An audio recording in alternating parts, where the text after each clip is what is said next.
Hi guys, welcome to Datta Prasad classes. In previous lecture we completed how to find the inverse of matrix by using the adjoint method.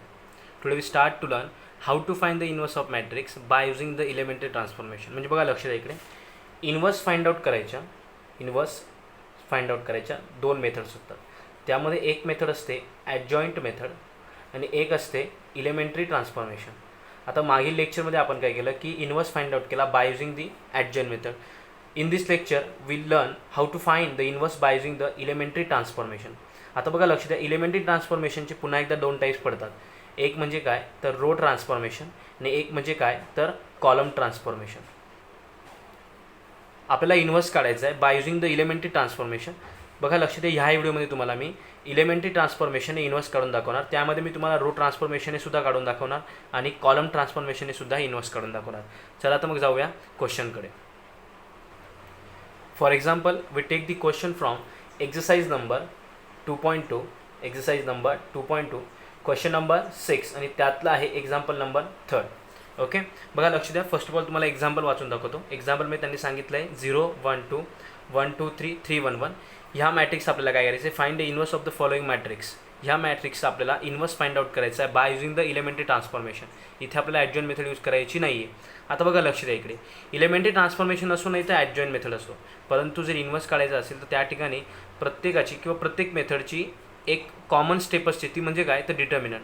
जर तुम्हाला एखादा मॅट्रिक्सचा inverse काढायचा असेल तर first of all तुम्हाला check करायचं असतं की त्या मॅट्रिक्सचा डिटर्मिनंट एक्झिस्ट होतो का.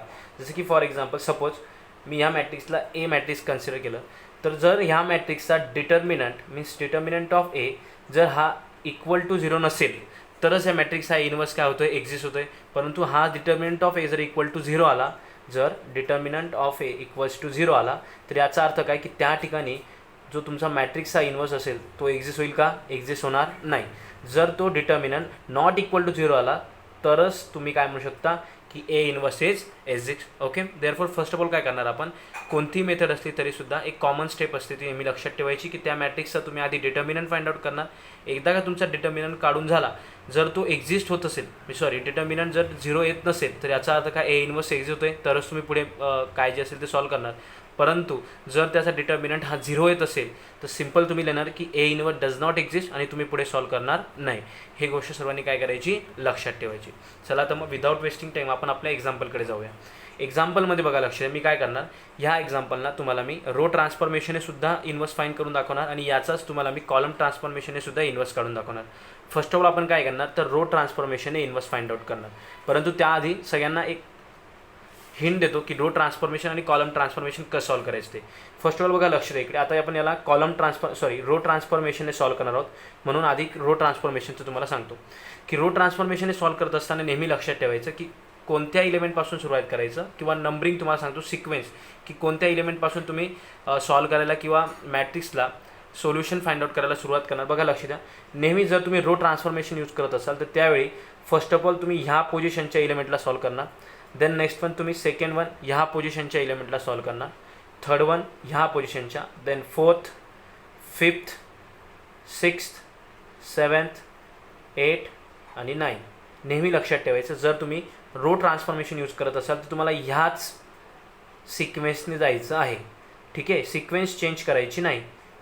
ह्या सिक्वेन्सने तुम्ही काय करणार सॉल्व करणार. फर्स्ट ऑफ ऑल ह्या पोझिशनच्या इलेमेंटला, then next one, then next third position, then fourth one याला, देन फिफ्थ, सिक्स, सेवन्थ, 8, 9 ह्याच पोझिशनमध्ये काय करणार किंवा ह्याच सिक्वेन्समध्ये तुम्ही काय करायचं आहे रो ट्रान्सफॉर्मेशन सॉल्व करायचं आहे. राईट सगळ्यांच्या लक्षात. ज्यावेळी कॉलम ट्रान्सफॉर्मेशनचं ते एक्झाम्पल मी सॉल्व करेल तेव्हा तुम्हाला कॉलम ट्रान्सफॉर्मेशन सुद्धा सांगेल, परंतु लक्षात ठेवा फॉर रो ट्रान्सफॉर्मेशन सर्वांनी ह्याच सिक्वेन्सला काय करायचं आहे यूज करायचं आहे. बघा लक्ष द्या असं काही कंपल्शन नाही की तुम्ही ह्या सिक्वेन्सने सॉल्व करायला पाहिजे, परंतु ह्या सिक्वेन्सने जर तुम्ही सॉल्व करत असतात तर तुमचं जे एक्झाम्पल आहे ते तुम्ही इझिली सॉल्व करून टाकाल आणि चुकण्याचे चान्सेससुद्धा काय होतील तुमचे कमी होतील. चला तर मग एक्झाम्पलकडे पुन्हा येतो मी. फर्स्ट ऑफ ऑल आपण काय करणार या एक्झाम्पलचा डिटर्मिनंट फाइंड आउट करणार. चला तर लक्ष द्या ज्यांना डिटर्मिनंट काढता येत नसेल त्यांनी नीट लक्ष द्या. पुन्हा एकदा या एक्झाम्पलमध्ये मी तुम्हाला डिटर्मिनंट हळूवार पद्धतीने काढून दाखवतो. ठीक आहे, नीट लक्ष द्या. फर्स्ट ऑफ ऑल काय फाइंड करणार determinant of A which is equals to. बघा लक्ष द्या डिटर्मिनंट फाइंड करण्यासाठी सर्व काही फर्स्ट रोवरती अवलंबून असतं. जसं बघा लक्ष द्या तुम्हाला सांगतो हा तुमचा R1, R2 and R3. Okay, determinant कुठे लिखणार फर्स्ट रोच्या अलॉंग लिखणार. बघा कशा काढायचा तो. तर फर्स्ट ऑफ ऑल तुम्ही म्हणणार A11 म्हणजेच काय 0 इन टू द ब्रॅकेट झिरोच्या रो आणि झिरोच्या कॉलममधले, ठीक आहे, झिरोच्या रो आणि झिरोच्या कॉलममधले सोडून जे इलेमेंट होणार त्यांचं तुम्ही काय इथे काय करणार, क्रॉस मल्टिप्लिकेशन आणि subtraction. Means 2 × 2 2 minus 3 × 1 3. Then next one घेणार A12 मीन्स 1 आणि पुन्हा एकदा तेच त्याच्या रो आणि कॉलममधले इलेमेंट सोडून बाकीच्यांचं क्रॉस मल्टिप्लिकेशन आणि सबट्रॅक्ट. 1च्या रो आणि कॉलममधले इलेमेंट सोडले तर काय मिळते आपल्याला, 1 × 1 minus 3 × 3 9. Then last one A13 means 2 × the bracket, पुन्हा एकदा तेच रो आणि कॉलममधले इलेमेंट सोडून एक्सक्लूड करून खाली उरलेल्या इलेमेंटला क्रॉस मल्टिप्लिकेशन आणि subtraction. 1 × 1 1 minus 3 × 2 6. Is that clear. आता बघा लक्षात साईनचं काय असतं, डिटर्मिनंट काढणं तुम्हाला कळलं की फर्स्ट रोच्या अलॉंग तुम्ही डिटर्मिनंट काढतात नेहमी. त्यानंतर बघा लक्षात साईन कसं द्यायचं की पहिल्या याला तुमचं साईन असणार प्लस, दुसऱ्याला असणार मायनस आणि तिसऱ्याला काय असणार पुन्हा एकदा प्लस. म्हणजे लक्षात ठेवायचं प्लस मायनस प्लस. ओके, चला तर मग सॉल्व करूया. फर्स्ट ब्रॅकेट आपल्याला दिसतंय, फर्स्ट ब्रॅकेटला 0ने मल्टिप्लाय केलं आहे म्हणून त्याला पुढे सॉल्व करण्याची गरज आहे का, नाही.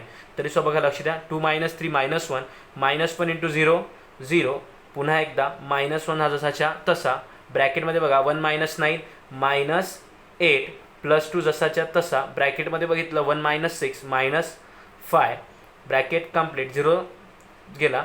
-1 × -8 येणार +8. देन +2 × -5 plus minus minus 2 × 5 10 means -10 and 8 - 10 which is equals to -2 means does not equals to 0. -2 equal to 0 आहे का, नाही. त्याचा अर्थ काय, therefore we can say that A inverse exists. Okay, जर हा डिटर्मिनंट -2च्या ऐवजी 0 आला असता तर आपण काय लिहिलं असतं की A inverse does not exist, परंतु तो -2 आला, याचा अर्थ काय होतोय की इन्व्हर्स एक्झिस्ट होतोय. एकदा का इन्व्हर्स एक्झिस्ट झाला याचा अर्थ काय की तुम्ही त्या मॅट्रिक्सचा इन्व्हर्स फाइंड आउट करू शकता. ठीक आहे, जर डिटर्मिनंट तुमचा 0 येत असेल तर तुम्हाला पुढे सॉल्व करायची गरज नाही, फक्त एवढंच तुम्ही सॉल्व करणार आणि सिम्पली इथे एक लास्ट लाईन येणार की A inverse does not exist. Okay, चला तर मग लक्ष इकडे द्या, त्याचा डिटर्मिनंट 0 नाही आला आहे म्हणजे ह्या मॅट्रिक्सचा इन्व्हर्स तुम्ही काढू शकतात. या मॅट्रिक्सचा आपण इन्व्हर्स काढणार by using the elementary transformation, आणि त्यामध्ये कोणतं ट्रान्सफॉर्मेशन, रो ट्रान्सफॉर्मेशन. आता बघा, जर तुम्ही रो ट्रान्सफॉर्मेशनने जर तुम्ही इन्व्हर्स काढत असाल तर त्यासाठी तुम्हाला एक इक्वेशन कन्सिडर करावं लागतं. इक्वेशन कसं तर बघा, सगळ्यांनी लक्ष द्या इकडे.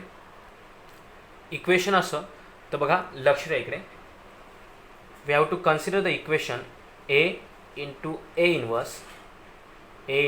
Inverse which is equals to I. Okay, A × A inverse, okay, which is equals to I. आता बघा लक्ष द्या, ह्या इक्वेशनला तुम्हाला कन्सिडर करायचं आहे आणि ह्या इक्वेशनमध्ये काय करायचं आहे आपल्याला, पूर्ण टोटल व्हॅल्यूज काय करायचे आहेत, पुटअप करायचे. जसं की बघा लक्ष द्या, आपण A मॅट्रिक्स आपण जो कन्सिडर केला होता तो आपण इथे लिहिणार. A मॅट्रिक्स आपण काय कन्सिडर केला होता, 0 1 2 0 1 2 1 2 3 and 3 1 1. Okay, then next one A inverse तुमचा जसा तसा तो आपल्याला काय करायचा आहे, फाइंड आउट करायचा आहे, which is equals to I means identity matrix. I म्हणजे काय तर आयडेंटिटी मॅट्रिक्स, 3×3चा आयडेंटिटी मॅट्रिक्स. जर तुम्ही 3×3च्या मॅट्रिक्सचा इन्व्हर्स काढत असाल तर 3×3चा आयडेंटिटी मॅट्रिक्स घ्यायचा. जर तुम्ही 2×2 मॅट्रिक्सचा इन्व्हर्स काढत असाल तर तुम्ही 2×2 आयडेंटिटी मॅट्रिक्स घ्यायचा. आपण 3×3चा काढतो त्यामुळे आपण 3×3चा आयडेंटिटी मॅट्रिक्स घेणार. तो तुमचा येणार 1 0 0 देन 0 1 0 देन 0 0 1. ओके, आता बघा लक्ष द्या, नेमकं हेच इक्वेशन आपण कन्सिडर का केलं ते तुम्हाला सांगतो. जर ह्या इक्वेशनकडे तुम्ही नीट बघितलं तर तुम्हाला इक्वेशन दिसतं. इक्वेशन कसं आहे ते आपलं A × A inverse which is equals to I. आता बघा लक्ष द्या, नेमकं आपण ह्या इथे करणार काय आहोत तर आपण A मॅट्रिक्सला आयडेंटिटी मॅट्रिक्समध्ये कन्वर्ट करणार आहोत. काय सांगतोय मी, A मॅट्रिक्सला आयडेंटिटी मॅट्रिक्समध्ये कन्वर्ट करणार आहोत, परंतु त्याला आयडेंटिटी मॅट्रिक्समध्ये कन्वर्ट करत असताना आपण त्याच्यावरती जे ट्रान्सफॉर्मेशन अप्लाय करणार ते सर्व ट्रान्सफॉर्मेशन आपण काय करणार, जो आपलं RHSला आयडेंटिटी मॅट्रिक्स आहे त्या आयडेंटिटी मॅट्रिक्सवरती सुद्धा काय करायचे, अप्लाय करायचे. एकदा का A मॅट्रिक्स तुमच्या आयडेंटिटी मॅट्रिक्समध्ये कन्वर्ट झाला की ह्या Aला आपण काय लिहू शकतो, I मॅट्रिक्स म्हणजे आयडेंटिटी मॅट्रिक्स लिहतो. देन I × A इन्व्हर्स, काय सांगतोय मी, I × A inverse which is equals to when we multiply the any matrix by identity matrix then we get itself that matrix. म्हणजे बघा लक्ष द्या, एखाद्या मॅट्रिक्सला जर तुम्ही आयडेंटिटी मॅट्रिक्सने मल्टिप्लाय केलं तर तुम्हाला पुन्हा एकदा तोच मॅट्रिक्स मिळतो. म्हणजे I × A इन्व्हर्स पुन्हा एकदा काय मिळणार, A inverse which is equals to ह्या मॅट्रिक्सवरती तुम्ही काय करणार की जे सर्व ट्रान्सफॉर्मेशन तुम्ही याला आयडेंटिटी मॅट्रिक्स कन्वर्ट करण्यामध्ये लावले असतील ते सर्व तुम्ही काय करणार, याच्यावर सुद्धा अप्लाय करणार आणि फायनली याचा जो तुम्हाला रिझल्टिंग मॅट्रिक्स मिळेल तोच तुमचा काय असेल, A इन्व्हर्स असेल. बघा लक्ष द्या, पुन्हा एकदा ज्यावेळी मी सॉल्व करणार तेव्हा तुम्हाला कळेलच. जर काही डाऊट असेल तर नीट व्हिडिओ बघा. बघा लक्ष द्या, पुन्हा एकदा रिव्हर्स करून व्हिडिओ बघून घ्या. चला तर मग जे सांगितलं त्याच प्रकारे या ए मॅट्रिक्सला आपल्याला काय करायचं आहे, आयडेंटिटी मॅट्रिक्समध्ये कन्वर्ट करायचं आहे by using the row transformation. यावरती आपण जे ट्रान्सफॉर्मेशन अप्लाय करणार ते सर्व ट्रान्सफॉर्मेशन आपल्याला ह्या RHSला असलेल्या आयडेंटिटी मॅट्रिक्सवरती सुद्धा काय करायचं आहे, अप्लाय करायचं आहे. सगळ्यांचं लक्ष इकडे. फर्स्ट ऑफ ऑल बघा, 1 बाय 1 जी सिक्वेन्स तुम्हाला मी सांगितली होती त्या सिक्वेन्सने आपण काय करणार, सॉल्व करणार. पुन्हा एकदा सांगतो, first, second, third, fourth, fifth, sixth, seventh, eight and then 9th. Okay.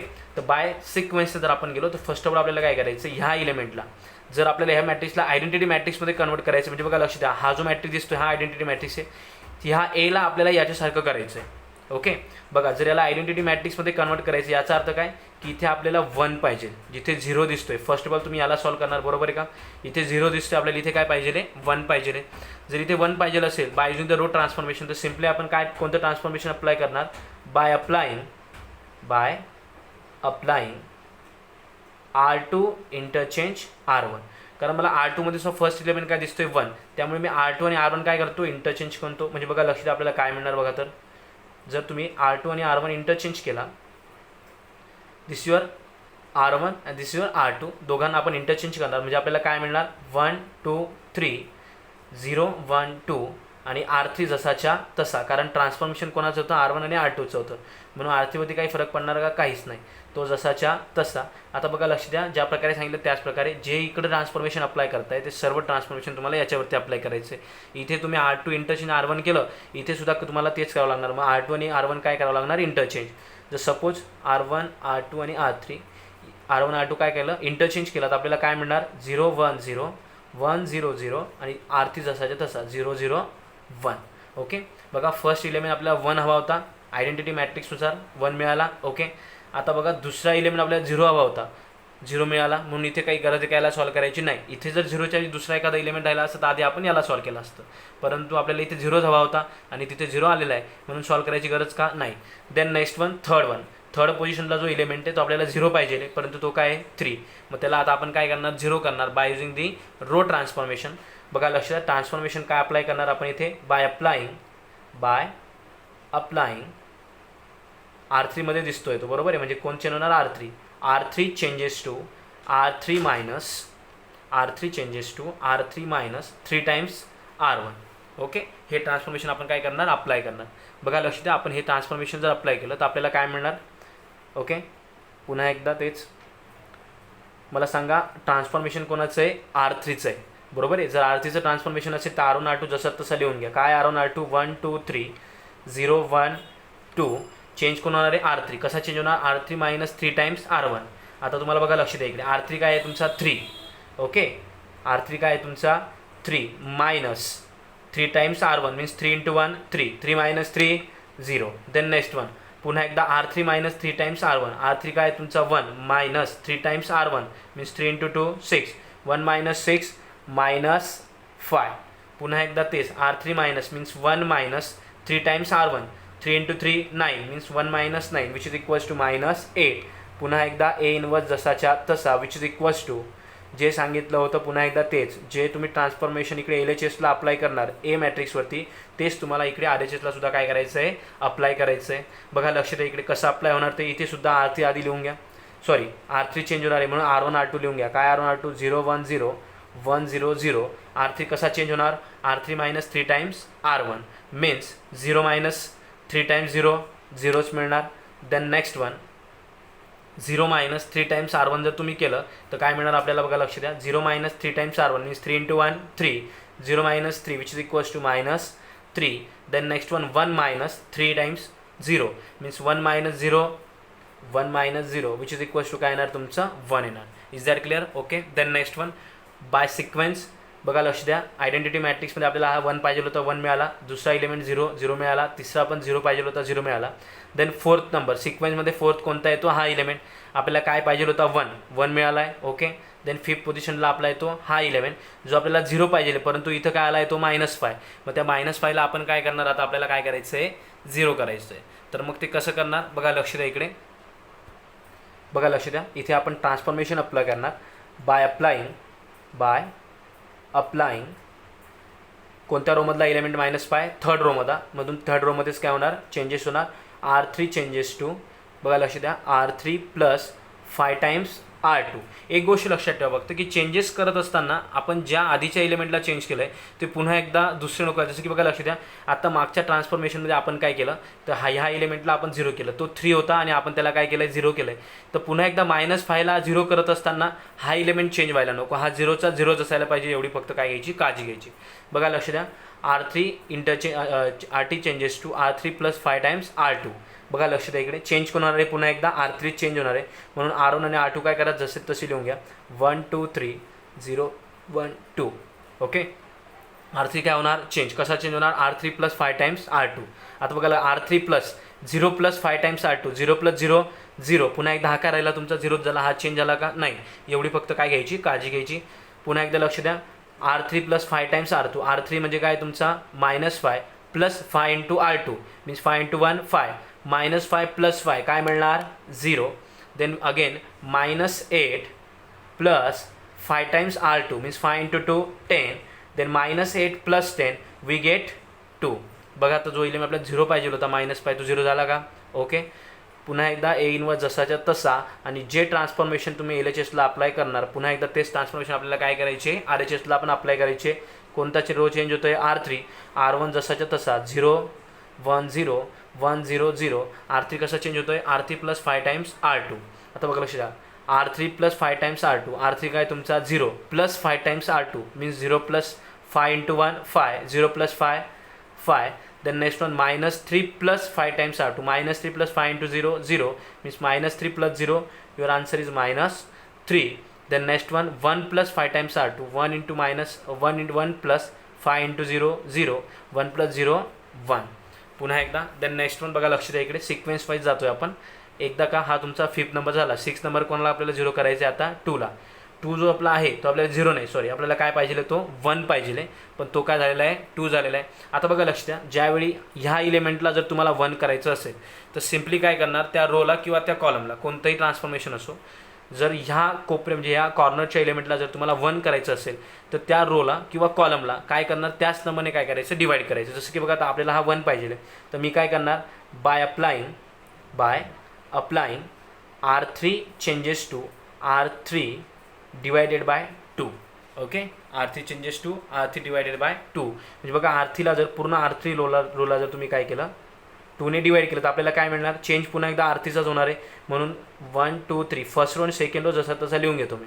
Okay, third रोला काय करायचं तुम्हाला 2ने डिवाइड करायचं, 0 divided by 2 0, 0 divided by 2 0 and 2 divided by 2 1 झाला का 1. पुन्हा एकदा ए इनवर्स जसाच्या तसा which is equals to 0 1 0 1 0 0. Third रोला काय करायचं आहे 2ने divide means 5/2, then -3/2 and 1/2. Is that clear. चला करूया पुढे सॉल्व करूया. बघा लक्ष द्या हळूहळू एक्झाम्पल काय होतं थोडं थोडं हार्ड होत जातं. ओके, परंतु हळूवारपणे सावकाशपणे सॉल्व करायचं, चुकायला नको, एवढी फक्त सगळ्यांनी काय घ्यायची काळजी घ्यायची. चला तर मग पुढे ट्रान्सफॉर्मेशन अप्लाय करूया. जर सिक्वेन्स वाईज गेलं तर आपला जो आहे 6 नंबरचा एलिमेंट तो 1 झाला आहे. देन 7 नंबरचा एलिमेंट आपल्याला 0 पाहिजे, म्हणजे बघा आता सांगतो तुम्हाला 2 3 2 हे तिघही एलिमेंट आपल्याला काय पाहिजे 0 पाहिजे. तर काय करणार यांना प्रयत्न करायचा की यांना 0 कसं करता येईल. आता बघा लक्ष द्या 2 आणि 3ला आपल्याला काय करायचं 0 करायचं आहे. एकाच ट्रान्सफॉर्म म्हणजे ॲट अ वन टाईम जर तुम्ही 2 ट्रान्सफॉर्मेशन यूज केले तरीसुद्धा चालेल. आता बघा लक्ष द्या मी at a one time 2 transformation use करतो आणि 2 आणि 3ला काय करतो 0 करतो. जसं की बघा लक्ष द्या इकडे मी काय करणार by applying R2 changes to R2 -2 times R3 and R1 changes to R1 -3 times R3. बघा ॲट टाईम मी काय करतो आहे R2 वरती पण ट्रान्सफॉर्मेशन अप्लाय करणार आणि R1 वरती सुद्धा काय करतो आहे ट्रान्सफॉर्मेशन अप्लाय करतो आहे. ठीक आहे, असं केलं तरीसुद्धा चालेल. जर 1 बाय 1 एक तुम्ही सॉल्व केलं तरीसुद्धा चालेल, परंतु वेळ वाचवण्याकरता एका वेळी 2 ट्रान्सफॉर्मेशन यूज केले तरीसुद्धा काहीही हरकत नाही. बघा मग त्याला लक्ष द्या इकडे 2 ट्रान्सफॉर्मेशन अप्लाय करायचे, सावकाशपणे अप्लाय करूया. फर्स्ट ऑफ ऑल मॅट्रिक्स लिहून घेतो मी. ठीक आहे, चेंज कोण होणार आहे R1 आणि R2 चेंज होणार आहे, बरोबर आहे का. मग R3 जसाचे तसं लिहून घ्या 0 0 1. ओके, फर्स्ट ऑफ ऑल आपण काय करू R1चं जे ट्रान्सफॉर्मेशन आहे ते अप्लाय करू. R1चं ट्रान्सफॉर्मेशन आपल्याला काय दिसतं आहे R1 changes to R1 -3 times R3. Okay, बघा लक्ष द्या इकडे R1 -3 टाइम्स R3 मीन्स आता बघा R1 minus means 1 minus 3 times 0, 1 minus 0 1. Then next one 2 minus R1चं करतो आपण, ठीक आहे. R1 minus 3 times R3 means 2 minus 3 times 0, 2 minus 0 पुन्हा एकदा काय येणार 2 अँड 3 मायनस R1चं 3 minus 3 times R3 means 3 minus 3 times R3 means 3 into 1 3, 3 minus 3 0 झालं. R1वरती apply. Then next one we apply the transformation on R2. R2वरती काय अप्लाय करायचं R2 minus 2 times R3. Then 0, दोघं 0 दिसत आहे म्हणून ट्रान्सफॉर्मेशन जर सॉल्व केलं तर आन्सर पुन्हा एकदा 0च येणार.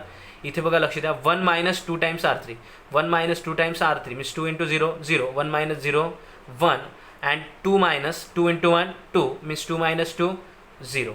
ओके. आता आपला जो लास्ट इलेमेंट आहे म्हणजे 2 तो आता आपल्याला फक्त काय करायचं आहे 0. परंतु त्याआधी जे इकडे आत्ता अप्लाय केलं आपण R1 आणि R2ची जे ट्रान्सफॉर्मेशन अप्लाय केले तेच ट्रान्सफॉर्मेशन आपण काय करूया LHS साईडवरती सुद्धा अप्लाय करूया. A इनवर्स जसाच्या तसा विच इज इक्वल्स टू. तर बघा लक्ष द्या जे ट्रान्सफॉर्मेशन आपण इकडे अप्लाय केले ते सर्व ट्रान्सफॉर्मेशन आपल्याला काय करायचे आता LHSला अप्लाय करायचं आहे. पण त्याआधी बघा लक्ष द्या चेंज कोण होणार आहे फक्त R3 चेंज होणार आहे, सॉरी R1 आणि R2 चेंज होणार आहे. त्यामुळे मी काय करतो R3 लिहून घेतो जसं तसं. काय तुमचं R3 5/2 मायनस 3/2 आणि 1/2. आता बघा लक्ष द्या फर्स्ट ऑफ ऑल R1 थोडंसं जे मेजरमेंट हे असतात कॅल्क्युलेशन ते थोडेसे हार्ड असतात त्यामुळे काळजीपूर्वक सॉल्व करायचं घाई करायची नाही. बघा लक्ष द्या जर तुम्ही बघितलं तर R3 फर्स्ट ऑफ ऑल R1चं ट्रान्सफॉर्मेशन अप्लाय करूया. काय R1चं transformation R1 changes to R1 minus 3 times R3.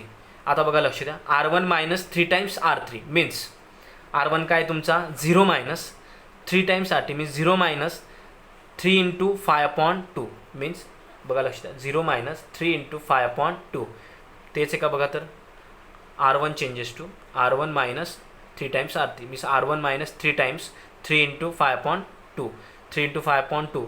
जर तुम्ही याला सॉल्व केलं तर काय येणार आपलं 0 मायनस 3 इंटू 5 15 मीन्स मायनस 15/2. काय येणार तुमचं मायनस 15/2. देन नेक्स्ट वन काय दिलं त्यांनी R1 मायनस 3 टाइम्स R3 पुन्हा एकदा तेच 1 minus 3 times R3 3 times R3 काय तुमचा मायनस 3/2 मायनस 3/2. बघा लक्ष द्या 1 minus 3 into minus 3 minus 9 minus 9 minus minus plus means 9/2. याला जर तुम्ही पुन्हा एकदा सॉल्व केलं by cross addition then we get 2 into 1 2 2 plus 9 11 means your final answer is 11/2. Then next one पुन्हा एकदा तेच R1 minus 3 times R3. R1 काय तुमचा 0 means 0 minus 3 times R3 means 3 into 1/2 3 into 1/2 3 into 1 3 means your answer is 3/2. Okay. R1वरती जे transformation होते काय झाले तुमचे अप्लाय. आता आपण काय करणार R3वरती ट्रान्सफॉर्मेशन अप्लाय करणार, सॉरी R2वरती. R2वरचे ट्रान्सफॉर्मेशन काय सांगितलं R2 त्यांनी R2 मायनस 2 टाइम्स R3. आता बघा लक्ष द्या पुन्हा एकदा तसंच करायचे काही चेंज होणार नाही. R2 काय तुमचा 1 minus 3 times R3 means 5/2 1 minus 5/2 2 into 1 2 2 minus 5 minus 3/2 काय येणार minus 3/2. Then next one 0 minus 3/2 into 3 म्हणजे आपल्याला काय मिळणार बघा लक्ष द्या इकडे 0 मायनस 3/2 इंटू 3ने त्याला काय करायचं आहे, सॉरी 2ने त्याला काय करायचं आहे आपल्याला मल्टिप्लाय करायचं आहे. एक मिनटं फक्त आपण तिथे मल्टिप्लाय केलं का वन सेक बघा एक मिनटं लक्ष द्या इकडे की R2मध्ये आपण R2 changes to R2 minus 2 times R3 करतो आहे. ठीक आहे. सेकंड रो आपल्याला सॉल्व करतो आहे ना आपण. तर फर्स्ट झालं आपलं. फर्स्ट ऑफ ऑल काय केलं आपण 1 मायनस 5/2 केलं. तर बघा लक्ष द्या एक मिनटं 1 मायनस 5/2 बट 1 मायनस 2 इंटू 5/2 आपल्याला करायचं होतं. 2 into 5/2 means 2 get cancel 1 minus 5 your answer is -4. One sec इथे तुमचा काय येणार मायनस 3/2 नाही येतात इथे फक्त काय येणार -4 येणार. ओके. देन नेक्स्ट वन काळजीपूर्वक सॉल्व करायचं. त्यामुळे पुढे बघा काय करायचं आपल्याला 0 मायनस 3/2 इंटू 2 म्हणजे बघा याला असं 2 काय होणार मल्टिप्लाय याचा 2 काय होणार get cancel 0 minus -3 means minus plus your answer is become +3. Then next one 0 minus 2 into 1/2 0 minus 2 into 1/2 2 get cancel means 0 minus 1 okay. बघा लक्ष द्या कॅल्क्युलेशन व्हिडिओ बघून नाही समजले तर याचा अर्थ असा नाही की आम्हाला कॅल्क्युलेशन समजलेच नाही. तुम्हाला सुद्धा कॅल्क्युलेशन जमायलाच पाहिजे. ओके, मी फक्त ट्रान्सफॉर्मेशन जे देतोय त्या ट्रान्सफॉर्मेशनवरती तुमचं लक्ष असू द्या. चलो then next one, last transformation आता आपल्याला काय करायचं आहे, अप्लाय. बिकॉज ऑफ आपला फक्त लास्ट इलेमेंट जो होता 2 मीन्स 9 नंबरचा इलेमेंट. आता बघा लक्षात, तो आपल्याला काय पाहिजे आहे, 0 पाहिजे आहे. ओके, आणि तो नेमका आता काय इथे 2 आहे. मग त्या 2ला 0 कसं करता येईल बघा, लक्ष द्या. काय ट्रान्सफॉर्मेशन अप्लाय करणार आपण, बाय अप्लाइंग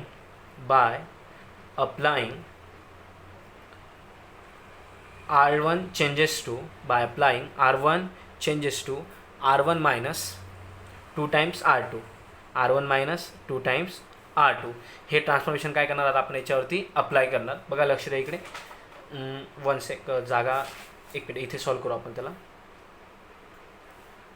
बघा लक्ष द्या, R1 changes to R1 minus 2 times R2. R1 फक्त चेंज होणार आहे म्हणून एक काम करा, R2 आणि R3 जसे तसे लिहून घ्या. ठीक आहे, R2 आणि R3 जसे तसे जर लिहिले तर काय मिळणार, 0 1 0 0 1 0 0 0 1 into A inverse which is equals to, इकडे सुद्धा काय करा तेच करा, R2 आणि R3 लिहून घ्या. काय तुमचा R2 -4 3 -1 -4 3 -1 आणि R3 काय 5/2 5/2 -3/2 आणि 1/2. चेंज फक्त कोण आहे, R1 चेंज होणार आहे. बघा लक्ष द्या इकडे, R1 मायनस 2 टाइम्स R2 आपल्याला करायचं आहे. जर केलं आपण तर काय येणार, 1 minus 2 times R2, 1 minus 2 into 0 1 तुमचा जसाच्या तसा. तर नेक्स्ट वन 2 मायनस 2 टाइम्स 0. आता सॉरी एक मिनटं, R2 करायचो ना आपण, हां 2 मायनस 2 इंटू 1 2 2 मायनस 2 0 झाला तुमचा तो इलेमेंटसुद्धा 0 अँड 0 दोघं दिसत आहे बघा, R1 आणि R2 दोघं इलेमेंट काय 0. येणारा आन्सर काय असेल तुमचं ते 0च असेल. आता बघा लक्ष द्या, LHSवरती अप्लाय करा. -15/2 -15/2 minus 2 into R2 means 2 into -4 2 into -4. बघा लक्ष द्या, -15/2 जसाच्या तसा -2 into -4 बिकम +8. क्रॉस मल्टिप्लिकेशन जर केलं, क्रॉस ॲडिशन, तर 2 into 8 16 -15 + 16 your answer become 1/2 means here we get 1/2. then next one 11/2 -2 into -3/2. Okay, बघा लक्ष द्या इकडे, सॉरी R2 वरती करतोय ना आपण. 11/2 minus 2 into 3 11/2 minus 2 into 3 2 into 3 6 and 2 6 cross subtraction जर केलं आपण तर 2 6 आपल्याला मिळणार 12. 11 minus 12 become a -1/2. here we get -1/2. and last one बघा लक्ष द्या इकडे, R1 minus 2 times R2 means 3/2 minus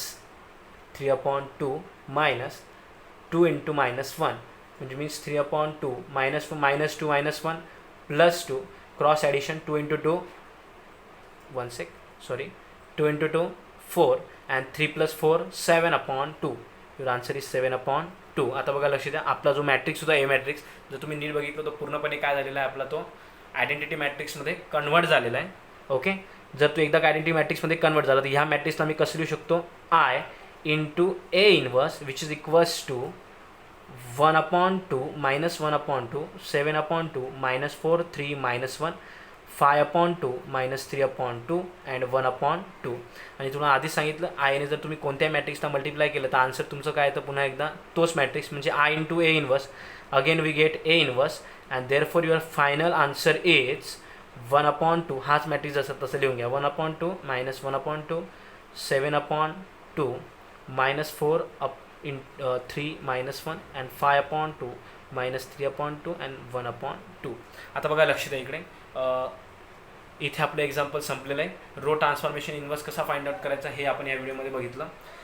सगळ्यात महत्त्वाची गोष्ट अशी की हे जर काहींना वाटत असेल की खूप हार्ड आहे, बट एक गोष्ट लक्षात ठेवा, जर कॅल्क्युलेशन स्ट्रॉंग असतील आणि जर कोणतं ट्रान्सफॉर्मेशन अप्लाय करायचे, जर सिक्वेन्स तुमच्या लक्षात असेल, ओके सिक्वेन्स लक्षात असेल, तर ट्रान्सफॉर्मेशन जर तुम्हाला जमत असतील तर it is not a faster than adjoint method but easy than adjoint method. बघा लक्ष द्या, ही मेथड जी आहे इन्व्हर्स फाइंड करायची, ही ॲडजॉईंटपेक्षा फास्ट तर नाही आहे, परंतु त्यापेक्षा थोडी सोपी जास्त आहे.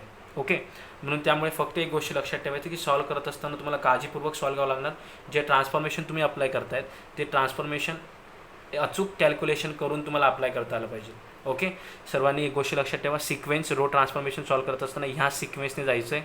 ओके, त्याचबरोबर बघा लक्ष द्या इकडे, सर्व ट्रान्सफॉर्मेशन नीट अप्लाय करायची.